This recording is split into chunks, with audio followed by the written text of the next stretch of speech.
এটি আধিকারিকভাবে আপনার ইয়ট।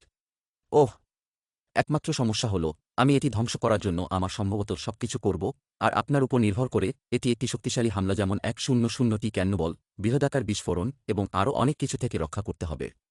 তোমাকে হাসি আসছে। এবং আপনার ব্র্যান্ডে নতুন ইয়টের জন্য প্রতিরক্ষা তৈরি করতে আপনার কাছে ঠিক 2-4 ঘন্টা রয়েছে। সময়টি শুরু হয়েছে, শুভকামনা রইল। ঠিক আছে দাদা, দেখা যাক আমাদের ইয়টটি। ডাবভার্স দ্বারা চালিত এবং ফেজ 1-100 ক্যানন শটের বিরুদ্ধে তার প্রতিরক্ষা তৈরি করতে শুরু করল। আমার পরিকল্পনা হলো একটি বিশাল দেয়াল তৈরি করা, যাতে কামানের আগুন আটকার আশা করছি। এবং পুরো রাত এবং সকাল পর্যন্ত কাজ করার পরে এবং পূর্ণ 2-4 ঘন্টা পরিশ্রম করার পর শনকে এটি বন্ধ করতে হবে। সময় শেষ, চলো কিছু কামান চালাই। নতুন ইয়টটি কি 100টি কামানের আক্রমণ থেকে রক্ষা করতে পারবে তার প্রতিরক্ষা? কি আমরা নতুন প্রতিযোগী সহ এই ভিডিওটি পুনরায় শুরু করব? চতুর্থ পর্ব শুরু হয়েছে। আমি নার্ভাস। ঠিক আছে শন, আমরা তোমার নতুন ইয়টে ক্যানন ফায়ার করতে যাচ্ছি। আতঙ্কিত। কামান দাগাও। ওহ, সেটা ঠিক চলছে না।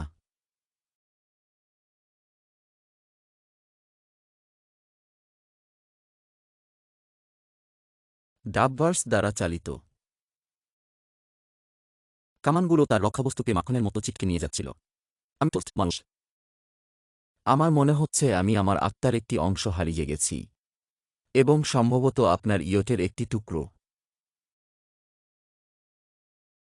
কামানগুলি ইতিমধ্যে শনের ইয়টকে ক্ষতিগ্রস্ত করছিল এবং এখন আরও শুরু হয়েছে। এই তোপগুলি আমাকে ধ্বংস করছে, সেটি এখন বাঁচার সম্ভাবনা নেই। আমরা ক্যানন একটি পর একটি চালাতে থাকছি, শনের প্রতিরক্ষা ভেঙে দিচ্ছি। এই কামানগুলি আমি যা ভেবেছিলাম তার চেয়ে অনেক বেশি হার্ড করছিল। এবং একটি দুঃখজনক 3 ঘন্টা পরে ডাবভার্স দ্বারা চালিত এই জিনিসটা দেখে আসো। কোনোভাবে শনের ইয়টটি সত্যিই বেঁচে গেছে। তোমার একটি ছোট ছিদ্র হয়েছে এবং এটি রেলে লক্ষ্য করে। ভাই, ব্রাদার, এখানে ক্যাননের বল আঘাত হল। তবে ক্ষতির পরিমাণ ছিল সবচেয়ে কম। না, শনের ইয়টের বাথরুমটি পুরোপুরি ধ্বংস হয়ে গেছে। সেখানে ওই আয়না দেখো। আপনার ইয়টে 3টি কামান আঘাত করেছিল এবং আপনি ধাপ থেকে বেঁচে গেছেন। আমি নিয়ে যাব। 100টির মধ্যে 3টি খুব ভালো। না, আমি চাই আপনি ফেজ 2কে আরও সমস্ত করে নিন। ঠিক আছে। এবং বোম নিয়ে আস। 2-4 ঘন্টার মধ্যে সেই 5টি সমুদ্র বোমা আপনার ইয়টকে ঘিরে ফাটানো হবে। এবং এটি কথা, আমি ভিডিওর আগে এই জিনিসগুলি টেস্ট করেছি। তারা অত্যন্ত শক্তিশালী। এই জাহাজের চারপাশে একটি বৃত্তে 5টি বড় বোম। আমি বোমায় ঘেরা একটি ইয়েতে খড়ের গাদায় আঘাত করতে যাচ্ছি। কয়েক ঘন্টা পরে ফ্রেশ হয়ে ফিরে আসুন। শন পরবর্তী সকালে উঠে নতুন কাজে লাগলেন। কিন্তু প্রচণ্ড বজ্রঝড়ের কারণে তিনি তার ক্রেন ব্যবহার করতে পারলেন না। এটা নৃশংস। ইয়টটি প্যাক করার জন্য আপনি কি করবেন? তোষক। এটা ঠিক। শনের বড় প্ল্যান গদি এবং তার কর্মীরা শহরের সব ম্যাট্রেস কিনে নিয়েছিল। সব ম্যাট্রেসগুলো আমরা একটা থেকে অন্যটা নিয়ে যাব। আমরা শুরু করছি। সম্পূর্ণ পরিবেশনা। প্রতি ইঞ্চিতে। আমি এখন ইয়ট বলতে পারছি না। 2 ঘন্টার মধ্যে মাইনগুলি বিস্ফোরণ করব। তিনি আমার প্রত্যাশার মতো করেননি। এগুলো ভারী। ক্রেন ছাড়াই এটি কতটা সহজ হতো? আপনি কি জানেন এটি যদি পানিতে না থাকতো ততটা সহজ হতো? হ্যাঁ। জাবরশক্তিতে। এটা ভালো লাগছে না। 3, 2, 1। সময় শেষ। আর কিছু পাবো না। তার কিছু ম্যাট্রেস এবং পানির বাটিগুলি আছে।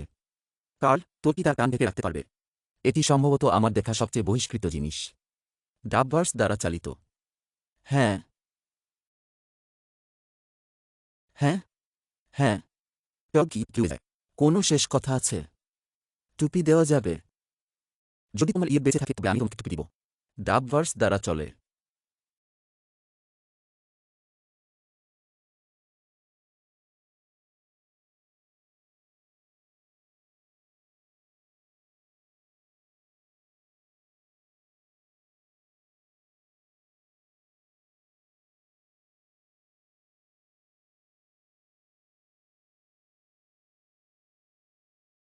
চলো করে আসি।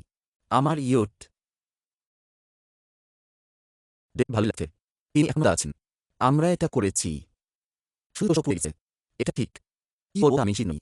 কিভাবেই হয় এই গদ্যসমূহ খনির বিরুদ্ধে খুব কার্যকর প্রতিরোধ ছিল। এখন আমাদের সামনে ফেজ 3 আছে। এই হামলাটি 3টি পর্যায়ে বিভক্ত। ডাবভার্স দ্বারা চালিত।